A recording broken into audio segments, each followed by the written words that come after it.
अस्सलामुअलैकुम। आज के व्लॉग में हम लोग देखने जा रहे हैं उस शख्स के टॉम को जो कि ताजमहल के अंदर दफन मुमताज़ बेगम के वालिद थे और मलिका नूर जहां के भाई थे और मेरे पिछले व्लॉग में दिखाए गए जहांगीर के ब्रदर इन लॉ थे।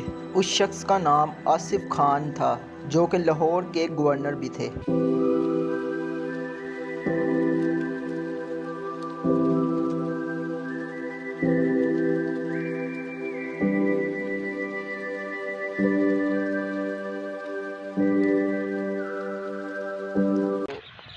अब उसका मकबरा देखते हैं। उसका मकबरे का आने का रास्ता सा खुफिया सा रास्ता है। जो ये मस्जिद है ना, ये मस्जिद, इसी मस्जिद के तरफ साइड पे एक छोटा सा रास्ता है। जो रास्ता, ये सारी जो अकबरी सहराएँ हैं, ये जितने भी अकबरी सराय आपको नज़र आ रहे हैं, इसी अकबरी सराय की तरह का एक सरा बना हुआ है, यानी कि एक रास्ता बना हुआ है जो कि रास्ता खुल जाता है। आर पार उस रास्ते से हम आराम से जा सकते हैं।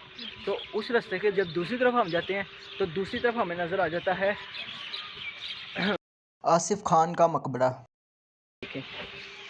ये सारे अकबरी सराय हैं जो मेहमानों के लिए बनाए गए थे। आसिफ खान शाहजहां के दौर में लाहौर का गवर्नर बना और उस दौर में ये बहुत ही ज़्यादा ताकतवर इंसान था।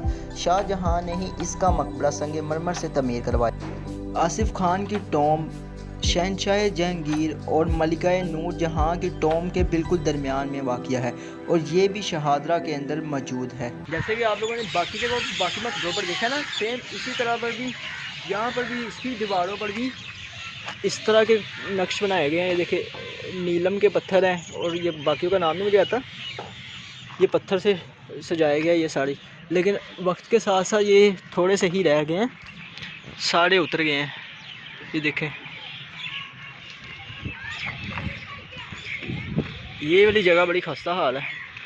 ये देखें, ये जो चीज़ें लिखी हैं इसके मुताबिक ये मकबरे की हालत इस तरह इसीलिए है क्योंकि जो सिख लोग थे उन्होंने इस पे जो सोना और संगे मरमर लगा हुआ था वो सारा का सारा उतार के इसे खस्ता हाल कर दिया था। फिर भी इसकी इमारत कायम रहती है। और आप जो मेरे पीछे देख सकते हैं, इसमें भी आपके सामने है सारा संगे मरमर उतरा हुआ है, बस ये कुछ टाइलें लगी हुई हैं जिस पे नीलम के पत्थर लगे हुए हैं। सिखों के लाहौर पर हमला करने से पहले आसिफ खान का मकबरा कुछ इस तरह का दिखता था जो कि बिल्कुल ताजमहल की तरह लगता था। अब आप लोगों को मैं दिखाता हूँ अंदर जाके, क्योंकि ये मकबरा बाहर से बहुत ही ज़्यादा बड़ा है, बड़ा बुलंद है। इसके कोई गुंबद तो नहीं है, यानी कि मीनार नहीं है, इसका जो खाली गोल सा गुंबद बनाया हुआ है। इसके चारों तरफ पर भी इसी तरह की दीवारें बनाई गई हैं जैसे बाकी मकबरों पर बनाई गई है।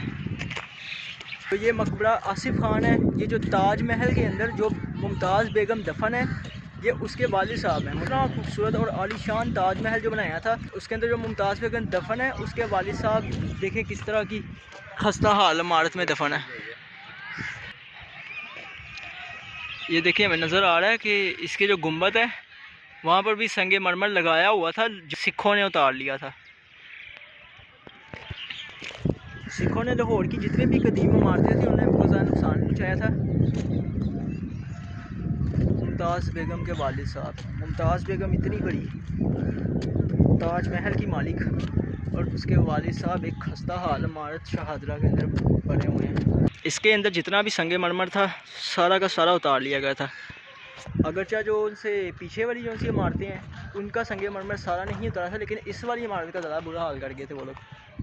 ये देखें, ये वाली इमारत का जहाँ तक भी उनका हाथ पहुँचा है, जहाँ तक भी उतारने की कोशिश की है, सारा का सारा उतार के, जो कि अमृतसर में एक वो है गोल्डन टेम्पल, सिखों का एक बहुत बड़ा गुरुद्वारा है गोल्डन टेम्पल के नाम से, तो वहाँ पर लगा दिया गया था। इसकी कब्र की ज़मीन पर भी संगे मरमर ही था जो कि उतार लिया गया और अब इसे खस्ता हाल कर दिया गया है। अब हम अंदर जाते हैं और अंदर जाके इसे देखते हैं और आपको दिखाते भी। मैं भी इसे पहली दफ़ा ही देख रहा हूँ, पहले मैंने इतना देखा नहीं था इसे। इसकी जो दीवारें हैं, दीवारों के ऊपर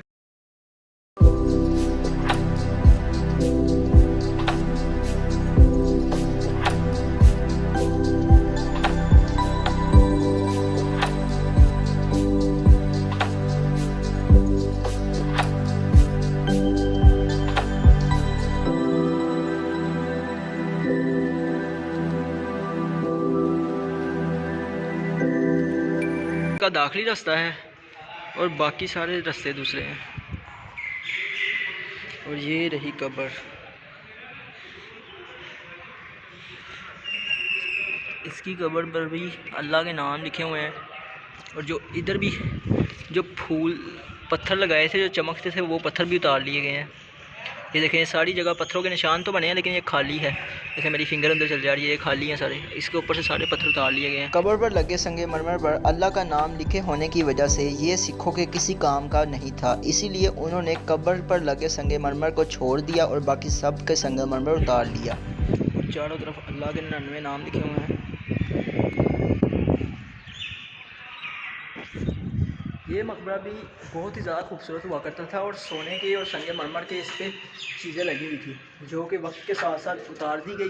जो सिखों ने नहीं छोड़ी वो चोरी हो गई, आम लोगों ने उतार ली और उसके बावजूद भी पाकिस्तान की अवाम ने बेरागर किया। अब आप ये चेक करें, यहाँ पर भी कोई 2019 का लिखा है, कोरोना के टाइम का, जब कोरोना आया था। सारी जगह पर देख कर किस पे क्या लिखा है, किस पे क्या लिखा है। मुबीन पत्थर से पकड़ के खरोचते हैं वो लोग।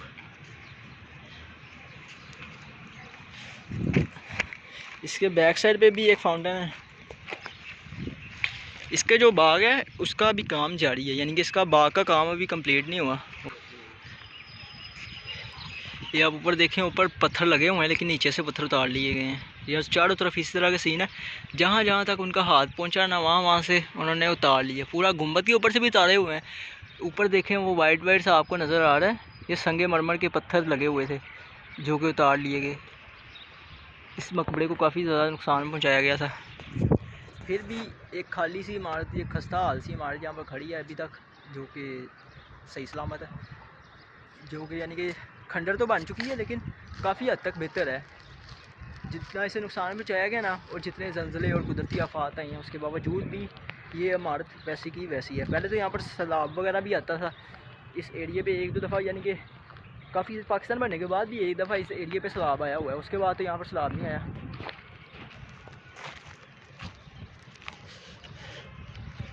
इसके चारों तरफ दरवाजे हैं। अभी हमने यहाँ से गुजर रहे हैं तो एक पत्थर हमें नज़र आया। ये देखें एक पत्थर पड़ा हुआ है यहाँ पर, पता नहीं क्या चीज़ है ये, जो कि यहाँ पर ज़मीन के साथ शामिल हो गया। इसकी ज़मीन का तो बहुता बेड़ा करके है, बड़ा बुरा हाल है यहाँ का।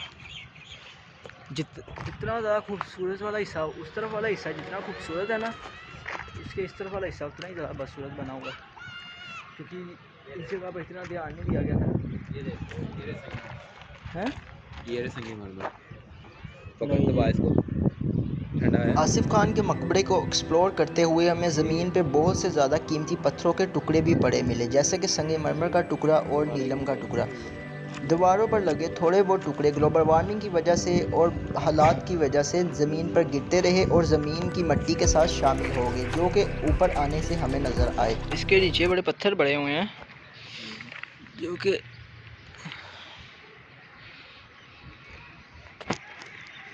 देखने में कीमती लग रहे हैं। इसी के साथ हम अब आज का व्लॉग एंड करते हैं, क्योंकि अब टाइम हो गया और हम लोग जा रहे हैं घर। हमने पूरा ये एरिया जो सही जितने भी कनाल का हमने सारा एरिया विज़िट कर लिया है और हमने बड़ा एंजॉय किया और उम्मीद करता हूँ आप लोग भी एंजॉय करेंगे। तो इसी के साथ हम लोगों को एंड करते हैं और मेरी आने वाली वीडियो भी देखना और उससे आने वाली वीडियो भी देखना और पीछे वाली वीडियो भी लाजमी देखना। तो हम लोग को एंड करते हैं और आप लोग भी लाइक और सब्सक्राइब लाजमी करें। मिलते हैं किसी नेक्स्ट व्लॉग के लिए, तब तक के लिए अल्लाह हाफिज़।